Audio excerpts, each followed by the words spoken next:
think one of the biggest global metals and mining producers. And the moderator here, I am Maria Repko, Deputy Director of Kyiv Economic Policy think tank, Center for Economic Strategy.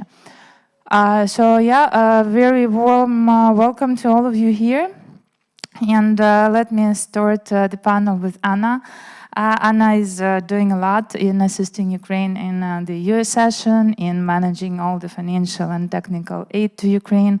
And Anna, my first question to you would be, Ukraine has the potential to strengthen the EU's competitiveness. As far as I understand, also the Mario Draghi Compass was also mentioned today by Andreas Kubilius. So, what's your belief? Is this potential fully recognized? Is particular sectors of any particular sectors of Ukraine which are most interesting for the European Union? And is anything done by the European Commission to envisage, let's say, some additional steps beyond the DCFTA? Maybe it could be a single market gradual accession or sectoral programs where these sectors could integrate faster. Thank you very much, and the floor is yours. Thank you very much, dear Maria, and good morning to everybody. I think Ukraine's potential as a addition to the European single market is a very interesting one. I think Ukraine has a number of advantages, structural one, and a number of also experiences gathered in very dramatic circumstances that are of interest to the competitiveness of a number of EU sectors. We are having tools right now in order to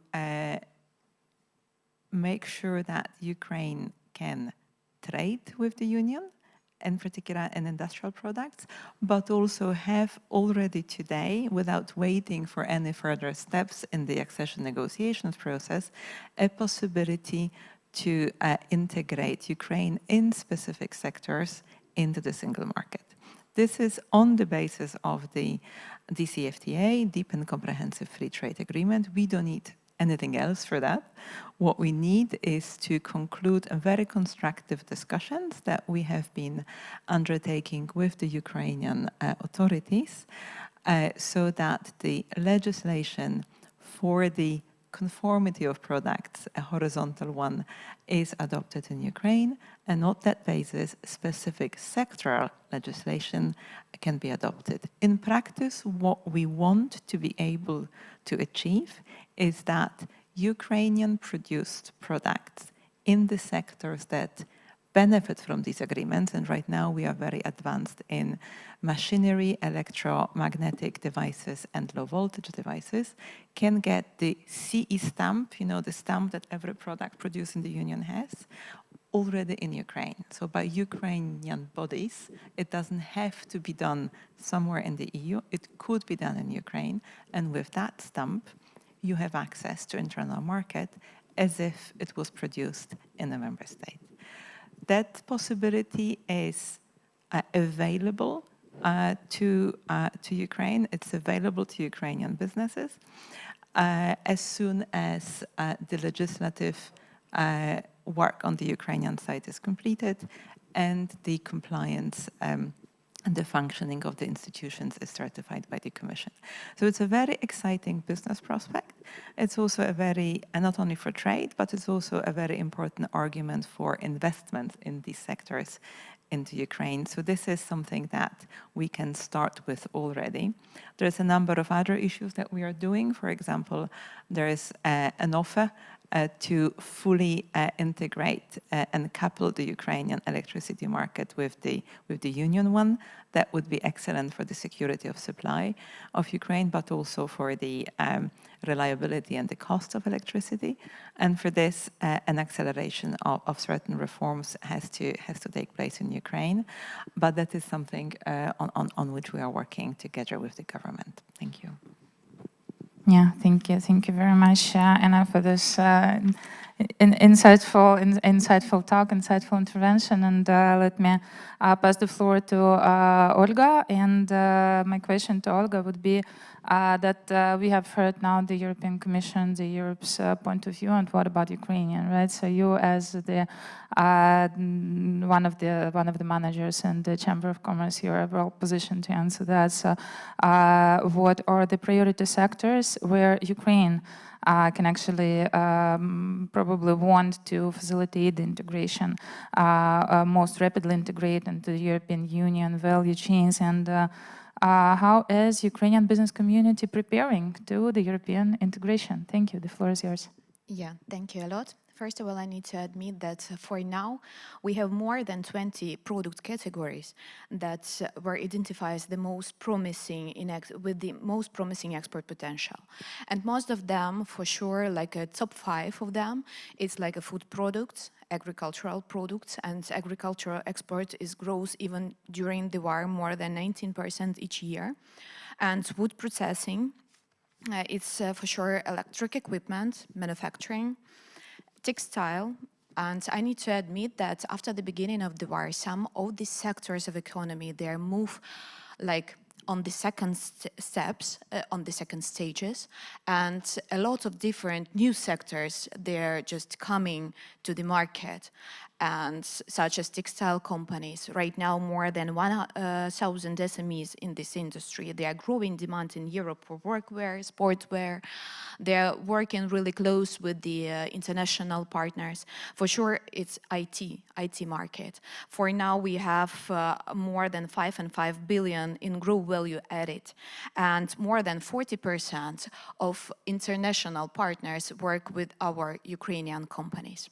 And if we are talking regarding how they are prepared themselves to enter in new markets, first of all, I need to admit that after the beginning of the war in 2022, we have got more than 100 requested per each week from Ukrainian companies in entering new markets, in getting information regarding tariffs, trade regulations, standardization issues, because everyone knows that right now we are in the process of signing ACA agreement, and this is really important issue. And as the Ukrainian Chamber, we are closely work with the international donor organization to support companies with all these knowledges, to provide a lot of different informational workshops, trainings for them to understand how to standardize their products, how to be in line with the European norms and conditions.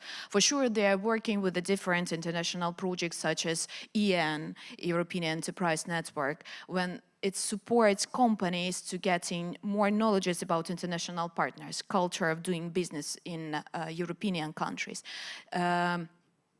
standards.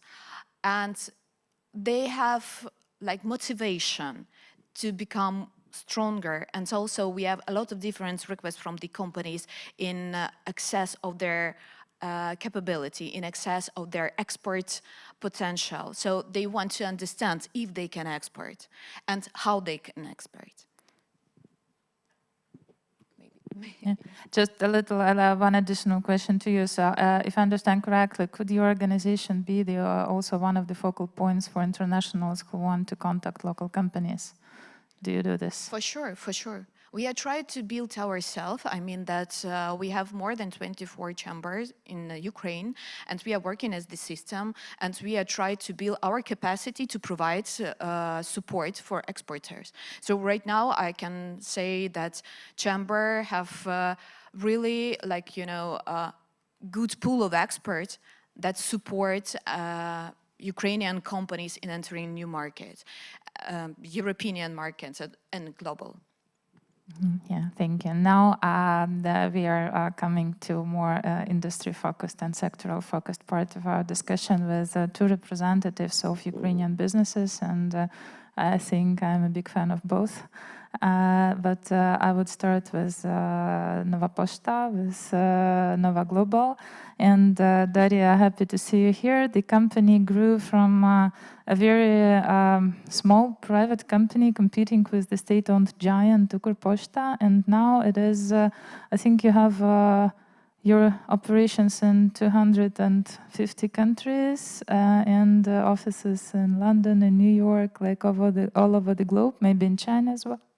So, Daria, my question to you. How do you see logistics services evolving to support deeper economic ties between Ukraine and the European Union?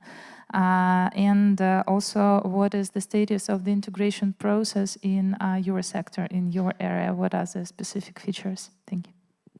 Thank you for the question. So, first of all, this is the good point for us to have this discussion right now, yeah, because this is really important question. And I could say that from the country where we were mostly exporting the goods, and right now we are not only tied with some connections with EU only for the imports to other countries, but also we are working for the transits to Ukraine, and EU right now is a big veins for us to have all the goods transported also to the Ukraine. So I could say that we are quite tight here, yeah, together with EU. And this is the good point that each of the parties are really interested in this cooperation. And as I see from the agents, airports, ports, and every part of these chains, everybody is dealing with their best to cooperate, and we are doing great right now. So if we will be looking for the Ukrainian relationship with the EU from the perspective of logistics 3 years ago and right now, it's a very big difference. And the focus was changed. So right now I could say that this is quite a good supply chain that we have built. Yeah, thank you very much. I see a lot of work has been really put into logistics from both Ukrainian side and the European Union side, and I think that without it, it would be really difficult for us to withstand the storm. So yeah, that's a great thing. And now coming back with the last question in this round to Oleh Krykavskyy. Oleh works for ArcelorMittal, and this is the biggest, I think, steel products producer in Ukraine. It's long products. And also part of the very big global metals and mining holding.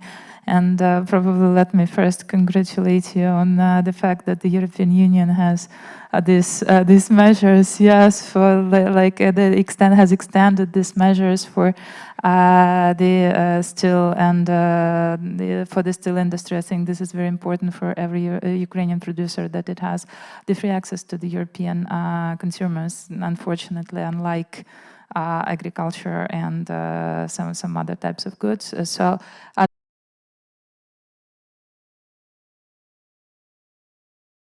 To European market, or actually with this access to European market, what makes Ukraine strategic and attractive target for a future industrial hub within the European Union? Yeah, so exactly this decision is becoming effective exactly today as we are speaking. I think if we were in the Soviet Union times, so we would dedicate this event to that news, but it's very, I think it's very important for our industry, because it's essentially extend the last 3 years period for another 3 years period, and for our industry, which was very in a very difficult situation with the beginning of the war, because we lost a lot of traditional markets, and our logistics was broken, and we had to rebuild it and to evacuate even the goods from our Black Sea ports. So this decision is very important, because it allows us to sustain our operations and to plan our operations for the next 3 years at least. So it's for our industry is very important decision of EU to allow us to trade freely for another 3 years. However, there are some concerns when we look on the EU side. There are 2 concerns. First is about CBAM. I think it's we need to start a very direct and open discussion how our steel industry, Ukrainian steel industry, is being considered on EU eyes. So if we consider this and we want this to be considered as a future EU plant, so we should not build the walls. And when we talk about CBAM, we need to think about some special or gradual implementation or some special treatment to Ukraine, because it makes little of sense to introduce CBAM for a few years and then to stop it. So for those few years, let's say from 2026 until 2030, so the industry can be very damaged. Ukrainian steel industry can be very damaged. So, but if we look at the Ukrainian steel industry as a future EU plant, so we will make all the efforts to accommodate it and to help to transit to go through this transition period smoothly. And here we actually talking about some access to finances, because unlike in EU, Ukrainian steel sector has little access to finances. We are more or less lucky because we have our mother company, which helps us a lot, but this cannot cover all of our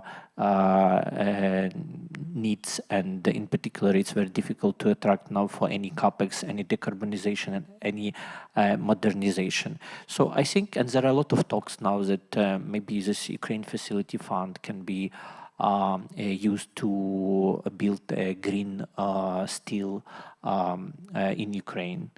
But again, from my perspective, I think when we talk about green steel, when you talk about this and when Ukraine hear about this, I think we have two different perception. Because when I see what EU is ready to support, so it's mainly production and processing of raw materials, because EU ambitions usually stops at HBI pellets on iron concentrate produced on a green energy basis, and that's it. But we also have a very big part of our business, which is actually steel, not only mining, but actually steel. And I think it's important to keep and to bring it through this transition period, and to apply new technology, electric arc furnaces and new technologies to Ukraine, because we want to be steel producers. We don't want to be only mining company, and we don't want only to be as a modern, sustainable supplier of raw materials to EU. We want to supply end products. So that's why I think that we need to be very careful, not only to be not only to care about this raw materials, which we are very blessed of to have a very good deposits of iron ore in Ukraine, but we need to care about what to do with this still a part of it, because it's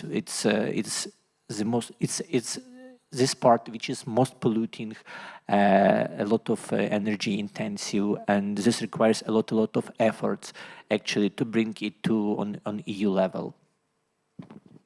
Yeah, thank you very much for this, Oleg. And before the war, I once visited Azovstal plant. It made this really great impression, and not only about the production process, but also about the people who work on that, who are metallurgists. But what you did was a very nice bridge, actually, to my next question to Anna. Exactly about the industry modernization, and what I was thinking of, how the European Union instruments such as Ukraine Plan, Ukraine Investment Framework, which Oleg also just mentioned, how are they used to support Ukraine's industrial modernization and the value chain participation, and what role do these tools play in bridging these immediate recovery needs and the long-term single market alignment? Thank you, and indeed it makes a very nice bridge. Okay, so the EU supports Ukraine financially, essentially through two biggest streams of support. One is, which is by far the biggest in terms of volume, is supporting Ukraine's budget. And that is through what we call Ukraine Plan, where funds under Ukraine facility are paid to the Ministry of Finance when Ukraine undertakes reforms which are agreed in Ukraine Plan. And the second source of money this year to Ukraine budget is under the macro-financial assistance. This is kind of additional 18 billion that flows the way of Ukraine. The EU and its member states this year account for about 84% of foreign assistance to Ukraine's budget. So that is and will remain the main tool to stabilize the country and to allow the country to function and also to undertake economic policies.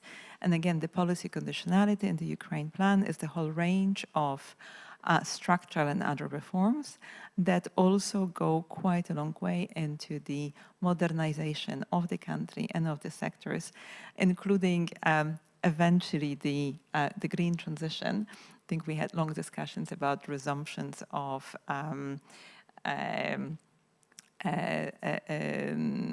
surveillance measures to count emissions, as a first step before introducing any more market-based measures to deal with them. But the one that I wanted to talk about is the second important stream of money, which is to de-risk investments in Ukraine. And that amount is very substantial, is 9.3 billion euros, which is mostly in the guarantees from the union budget and a little bit of blended finance, a little bit, 1.5 billion, so it's not just a little bit. And we expect that, with the availability of it for the next 3 years, there is a potential to de-risk and generate 40 billion euros of investments, both private and public. That is significantly more than Ukraine has done in terms of the volume of the investments over the past years. So a lot has to happen for that money to be effectively spent when it's most needed. The way it works is that we work with our implementing partners, so the international financial institutions and the European development banks, that often work through the Ukrainian local banks and sometimes also directly with the Ukrainian companies, and provide concessional funding, so the financing, which is cheaper thanks to our guarantee, and sometimes also a bit of investment grants for types of projects in the sectors that we have agreed with the Ukrainian government in Ukraine Plan as priorities for driving Ukraine's growth. And kind of in very general terms, I think they won't be surprising. Transport and logistics is certainly one of them. Energy is another one. And of course, there is no green steel without green electricity. And the share of renewables in Ukraine electricity mix is incredibly low. So there is a massive potential for investment and a massive potential for very interesting development in the changes of the energy mix in Ukraine. But of course, there's lots of other sectors. I think housing is an obvious one for the reconstruction, municipal infrastructure as well, but also various manufacturing sectors that will bring growth also through moving up the value chain and preserving and generating jobs in Ukraine. So we really encourage European businesses to take a risk on the Ukraine market right now, also keeping in mind what I said in the first round, that this is a market and a country that is gaining progressively access to the European single market. And the choice of the EU path by Ukraine means that the regulatory direction is the one of alignment with the union rules and with the internal market. And, with all the, uncertainties of the way, like, the extension of the tariff-free access to the market, the direction is clear as long as the commitment to the EU path of the country remains very strong. Thank you. Thank you very much, Anna, and we do hope to become one day part of the European Union and have other discussions about the internal policies sometime. Going probably a little bit more into the topic of the recovery and war risks and how it affects business, I want now to give the floor to Olga, because why the Ukrainian Chamber of Commerce is the one who is providing Ukrainian enterprises with this notes of a force majeure. So you are the point where all the information is very well known and very properly collected. So you know about these risks and you know about the environment in which Ukrainian businesses work. So what's your perception? Is there a role of the European Union access that could help Ukrainian companies to lower the risks? And are these instruments which Anna has just described, are they enough to manage the war-related risks for Ukrainian businesses? Yeah, I think that first of all, that I need to say that EU accession and EU support can greatly help Ukrainian business. And we are just talking right now not only about funding, because everyone knows that, this is, first of all, access to knowledge, access to funding opportunities, and access to market. And we are talking not only about funding opportunities, and we are talking not about only about guarantees, but we are also talking about knowledges. And the role of EU accession and support programs in risk managers, for now, it's crucial.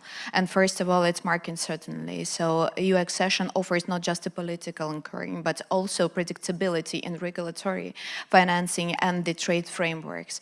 This reduces business risk and enable long-term planning, even in the amid instability.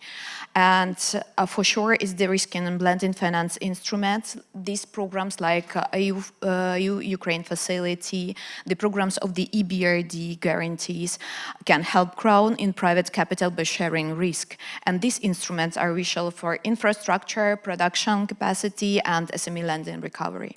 For sure, different programs that is managed and support companies to get new partners, such as EN, such as Erasmus, even for young entrepreneurs. I mean that this supports Ukrainian young companies to get and to enter a new market, to enter the single market, to understand how work in European Union, how work with the international partners.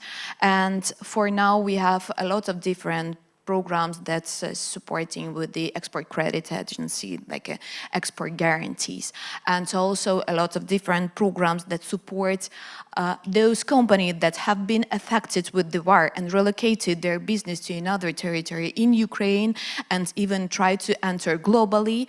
They help them and support them to get an equipment, to get some loans to redirect and rebuild their company again. So for sure it's crucial. And right now we understand that without this support, a lot of different processes in the companies built not so fast and reconstruct not so easy. I didn't ask you beforehand, but probably now I would like to invite Oleh and Daria also, if you can, if you want, very quickly reflect on how the European Union accession and the European Union instruments could help Ukrainian companies in managing war risks. I welcome you to do this if any one of you also want to comment on this question. Oleh, would you?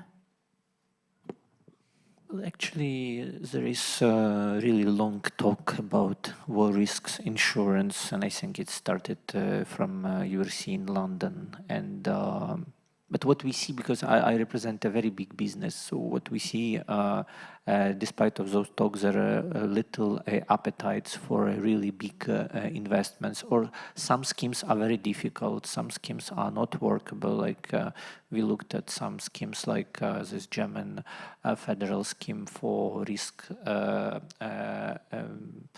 insurance, for risks insurance, and it still has a lot of exceptions, let's say, and some schemes that are being offered, they don't have a big appetite for big risks, and some war risks in insurance schemes, they are very much depend on a regional security situation, and there is always embedded this mechanism, you know, that they collect some statistics of air alarms and attacks, and that also affect the probabilities that you will be successful in the application, or that impact the price. And that's all is logical, and I cannot say that that's something that we don't understand, but still I think there is still room for more appetite and for more flexibility with those schemes. Some schemes require equity instead of in return of risks coverage, and it's still, look at the market. I mean, there are only like few cases when it really works now in Ukraine. So I think that it started already, and it's good that during such challenging times the war risk schemes appear. But I think there is a call for more appetite, and as I mentioned, I represent a very big business, and we don't see a very big projects happening under war risks insurance now. Only some projects that still had to be completed because they started before the war. So like a big wind farm in Odessa region, etc., etc. But when we talk about new one, it's very difficult. So I think that in this respect we need to make more focus on existing investors, because I see during the forums and during the international arena there are a lot of there is a sexy topic to attract new investment, but new investments are very careful, and if they invest, they just try because they don't understand very well the risks on the ground. And I think that we need to make more focus on existing investors who are still working there, who are surviving there and struggling there, and just to bring existing one and just to ask, guys, what can we do for you to improve your operations and to scale up your business, and how we can support, because you're already there on the ground. We don't need to wait for years until a new investor would come. So I think that would be my message. Thanks, Daria. So yeah, I would like to add to previous speeches that about the insurance and everything that is going on the logistics market right now. Yeah, so if we will be talking about the injection points in Ukraine or out of the Ukraine, and for example the seaports of Odessa or everything that we have there, so nothing is covered since of the war risk. And that's why lots of the operations cannot be done via the ports, even if we have the opportunity to. Since big clients, small clients, every client just want to cover their risks at least halfly. And if some damages will caused by the cargo or something, nothing will happen after this. So it will be what it will be. And in this case, most of the businesses are really focusing on not to exporting or importing their goods via the points that are already effective in Ukraine due to all of this harm that could be done. So insurance, and also about talking about the transits and this part of the integration between EU and Ukraine. When we are transporting something from the EU to Ukraine, we are using the transits, and not all of them are covered to the customs post in Ukraine. So most of the brokers are just issuing their declarations to the border. It's not really good for their business, since you want to have the full chain one chain, to not to divide it between a few of the brokers, and to not to have issues on the border if customs have closed the T1 or not. So sometimes we just need the full coverage, and not every agent can offer this. So this is also the point of the war risks and insurance of the cargo that are not covered via the financial guarantees that most of the brokers and agents has in EU. Yeah, I just hope so that Ukrainian investment framework would be able to give answers to these concerns that you have just voiced at some point. I'm sad that you dropped the microphone, so please speak it again. I'm coming to the question which I was going to ask both of you and Oleh, as representatives of Ukrainian business. This is about regulatory and infrastructure bottlenecks. So we see the necessity of Ukrainian logistics and e-commerce and freight to be integrated with the European Union system. What are these bottlenecks on the EU side? What are the bottlenecks and regulations and everything else on the Ukrainian side? And what could be done with it? Yeah, so about this part of the conversation, yeah. So the insurance, as we were discussing before, yeah, is one of the bottlenecks for sure. Not for everybody, not for every business, but sometimes businesses focusing on this part. And we also need to find a solution here. I could say that some part of the brokers and agents already helping importers to Ukraine with this point. They are already working, but most of the markets are still not prepared for this. People are just don't want to have this financial guarantees to be in the air while the cargo is going to Ukraine, and they are not sure that the cargo will reach the point where all the documentations should be closed.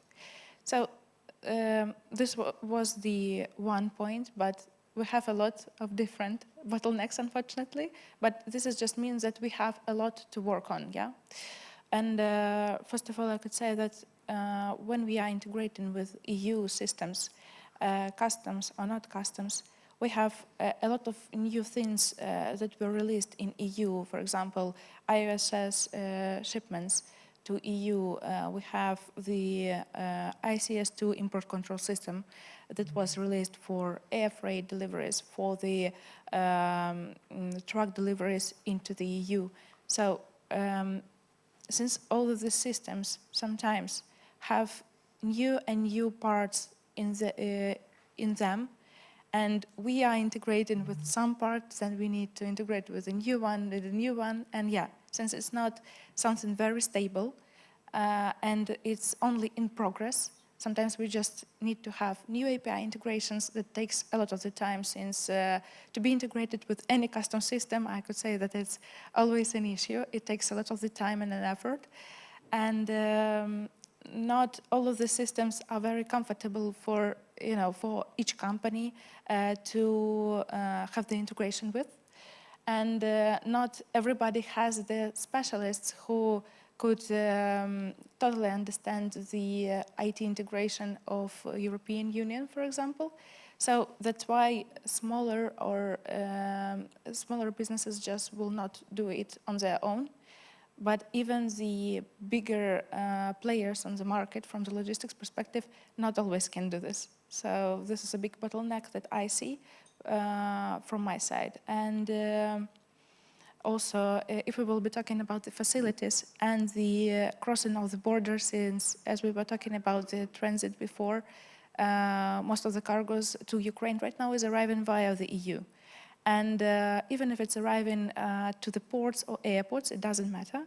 But the borders and the lines on the borders, and that not everything is working in accordance to the instruction due to some maybe issues in the systems, or one more time API integrations. we can have the cargo in Ukraine already, but we don't see in the system on the border that documents were closed. And this is something that we, all the logistics partners and agents, need to discuss all the time, where the cargo is, why the documents were not closed. So it's only the technical issues. And I think that it should be solved, and very soon. And meanwhile, we are integrating with the European Union fully. I think that it will be easier for us in the future, but right now it is what it is. Thanks. Let's see, and the same question goes to Oleg now. What are the regulatory barriers currently from Ukraine side and the EU side? Yeah, problems is my job, because my job is actually to, I have the list of the problems and I'm dealing with them on daily basis. And you know, as a business, we tend to criticize the government, but I just decided maybe it's really, for a balance, it's really good to start from what good was developed during the war. And I have to say, a Ukrainian government is doing an excellent job actually to adapt to the war realities. And I think it's partly COVID helped us at the beginning, because during the COVID, we converted some of the old long procedures into online. We digitalized a lot of things, and now it's much more easy to operate. For instance, there was our need and even our initiative during the COVID times. We had this regulatory problems that we could not bring people for public consultations when we wanted to build something or to get environmental impact assessment. And we managed to change with the government of Ukraine and with the parliament. In 2 months, we amended the legislation and we allowed for people to participate in online consultations. And now it works very perfect during the war times, because the ministry is sitting in their office, local communities sitting at their homes, and they all together operate. That was a project very fast, very successful for the benefit of everyone, and we still use this COVID experience now during the war. Another thing we really appreciate that during the war it was quite difficult for a business to get all the permits, to prepare, to collect all the required, papers. And for the wartime, there was some interim and temporary regime, and government allowed for companies to operate based on some declarations, in particular on emissions, environmental permits were moved into declaration-based operations, which we now which is about to the end, but anyways, that help for a business actually to sustain the operations, and declaration is always very fast and always very sustainable. However, there is a Ukrainian know-how in some declarations. The government was very creative.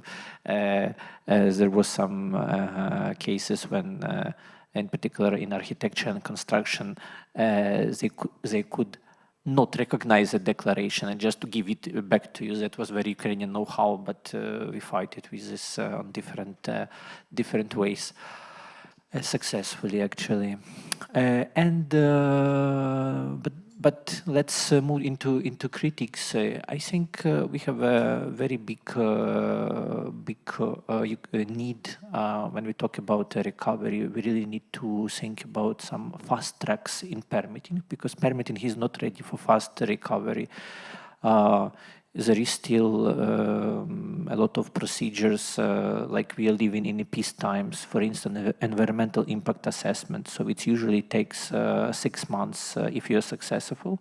In one of our projects, it's lasted 3.5 years for tailing ponds, because it was like we had to start from the beginning, and like 5 times for one project. So I think that when we talk about fast recovery, we need to think about fast tracks, because this like construction, big capex projects, they are not ready for very big and fast constructions, fast move. And I think it's partly, I can talk about what is the reason, because it's a part of European non-effective permitting system, because it's very difficult to find a very effective permitting system whenever in Europe. But we are in different situations, because Europe had this need after Second World War, when there was a lot of reconstruction, but there were different times. Little of public opinion, little of environmental impact assessment did not exist there. But now we live in different times when we need to move really fast, but we want to keep this permitting bureaucracy and to move fast, which is not possible. So we need to find some solution, fast tracks, let's say for 3-5 years of recovery, to allow for a business, for big infrastructural projects to happen very fast. Otherwise, we will work on documentation, on preparation, and on design for 3-5 years until real recovery will happen. Yeah, moving fast is a key now. And before I move to Q&A, I would ask Anna to summarize what we've heard today from Ukrainian businesses and what's your take on it. Thank you. Maybe just a few comments. I think war risk insurance is indeed a discussion which is there since the beginning of the war. I think where we are today is a conclusion that no public balance sheet will ever be able to take on a war risk insurance. So a magic product will not come. We have a panoply of different products with better or worse coverage, with very specific, some targeting only specific operations, other targeting only specific countries. But it's maybe useful to know that we are trying to encourage and facilitate a reflection in the member states and beyond, also working in Ukraine donor platform, to review the travel advice for Ukraine. Because for us, I think what will change the picture, in our opinion, is to bring the reinsurers back, to bring the market back. Then, the public can, cover to a certain extent, but only to some extent. And we are trying to see whether a more differentiated travel advice per region, instead of a blanket ban, would be possible, and then nudge the reinsurers to take that into account into their policies. Because, again, depending on the country, some cover is available, it's just expensive in certain sectors. So again, we are trying different projects, and I think the Ukrainian authorities are also working on a domestic legislation, which we think is very promising from the point of view of, reopening some parts of the market and bringing the market into the picture more. In terms of the bottlenecks, dealing with the customs and permitting, I mean, it's exactly the same type of issues that European businesses have. So that is, from this point of view, a very European conversation. And that's certainly easier when it's for the customs when you're in than when you're out. But this is one of the key elements of internal market and being able to work without the barriers. So that's incredibly important. And as part of the policy conditionality, both ours and also IMF's, a reform and a modernization of the customs code and the state customs service, including digitalization, is a very important element. Fast permitting, I can only agree. I think when you look at the bottlenecks for deployment of renewables in the Union, the number one problem is the length of the permits. So that's, again, it's a common problem, and maybe we can reach some common solutions. Thank you.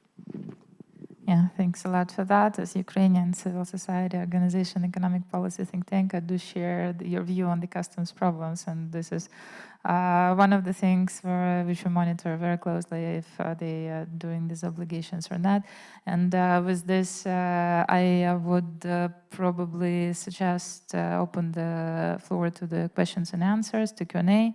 If anyone from the audience wants to ask our panelists a question, so please do. Please go on. Yeah, gentleman here.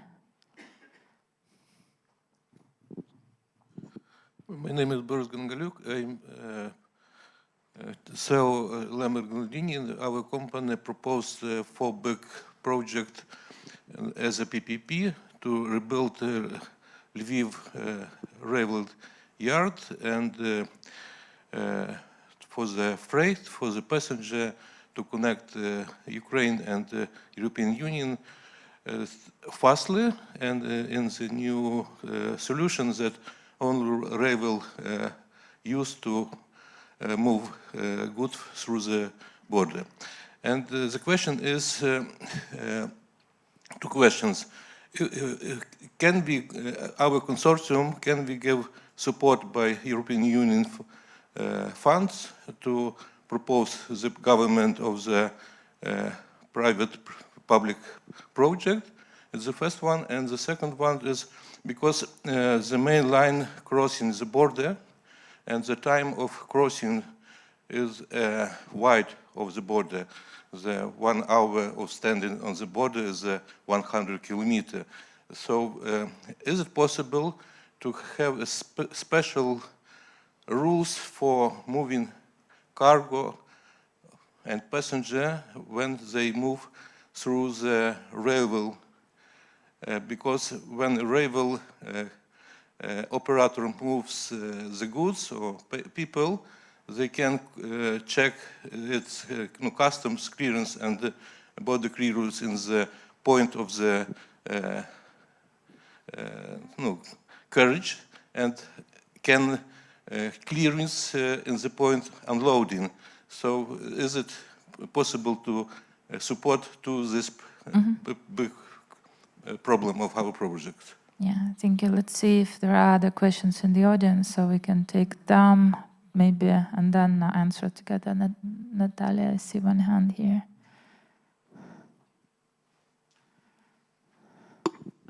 Thank you, Natalia, Kyiv School of Economics. So thank you for this presentations, lots of insights from Ukrainian companies too, although I'm from Ukraine myself. So I guess the question is to Oleg and to others. So like you mentioned, the CBAM, and that's a huge challenge, but has your company thought about like investment into like producing green steel, for example, or some fundamental modernization that would kind of make CBAM non-issue for the long run? And if yes, what kind of financing instruments would be lacking? And then to others probably as well, what do you think is lacking in the like banking sector, private equity, in this Ukraine investment framework that Anna had mentioned for kind of really stimulating financing of new projects and development? Thank you. Okay, let's probably start answering. Anna. So I think we do not pick and finance projects directly. What we do, we conclude agreements with, for example, European Investment Bank, European Bank for Reconstruction and Development, IFC, BGK, other financial institutions, where we give them guarantees and then they can extend funding for the projects that they either pick themselves and we then have to okay. So for the concrete project, the answer is I don't know. I suppose a bank with whom you discuss the financing would be either coming to us with a question or finding financing somewhere else.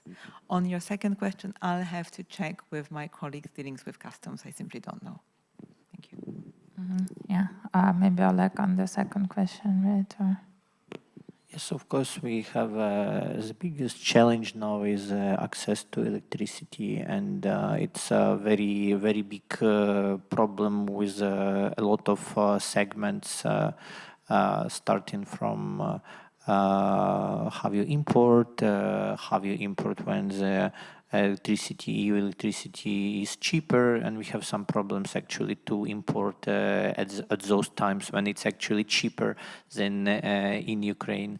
So it's all close to CBAM issue because to address CBAM issue we need to apply a new technology, which is electric arc furnace, for instance. And this is only possible when you understand and you are very sure about energy supply. And today, when we have this, and we are big consumer of electricity. Before war, it was 450 megawatt per hour. Now it's 250 megawatt per hour. So for us, security of electricity supply is a very big issue. So it's all. And you invest into new furnace only when you are aware about how you will feed it with electricity, fuel with electricity. So it depends on Zaporizhia nuclear power station, what will be the future of the supply, how much electricity deficit we are going to have in next 5 years.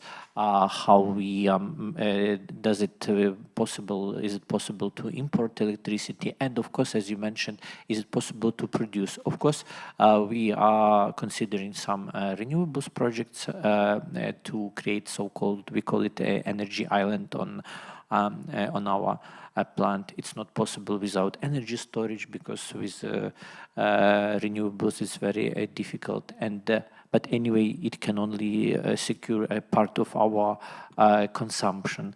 So altogether, we are in a very big uncertainty. And to invest big money, like $500 million for a project for furnace, for instance, or 650 for some bigger projects, you really need to.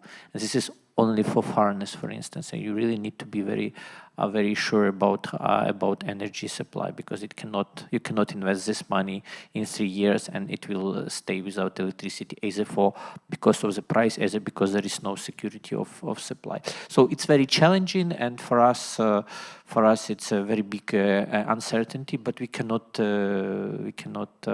stay where we are. And of course, we started to invest in our own generation and our own energy supply projects. Yeah, this is actually investing in own energy generation. This is the answer from a lot of Ukrainian big names. I know that's very important for resilience and for actually building these resilient value chains. Anyone wants to comment on the instruments lacking in Ukrainian banking sector financing and maybe Ukrainian investment framework? We still have 2 minutes, and probably, okay, we still have questions. Okay.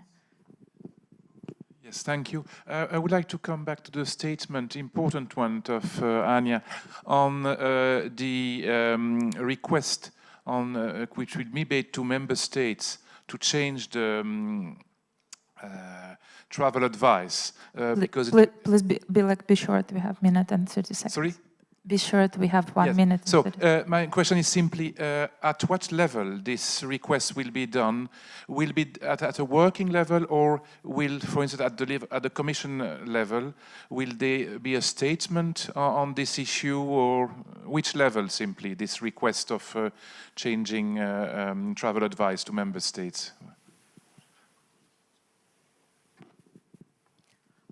We have no power to request because it's not in our competences. We are gently nudging. Yes, and, even gently. And telling member states that it would be an excellent idea to do. We think so, but we cannot make any request. We don't have a competence. But even telling it at commissioner level, or it's simply at working level, at expert level? But this is not anything that is being handled by the commissioners. That's far too technical. Oh yeah, no, I don't think we have more time for that, and I'm so sorry. On this note, I want to thank our distinguished panelists. I want to thank Anna, Olga, Daria, Oleh for joining us today for discussing integration of Ukraine into the European Union single market value chains. I hope everyone is safe today in Ukraine after the actually critical night in Kyiv, and I hope yeah, the war ends and we will see the bright and beautiful future for both of our states. Thank you so very much.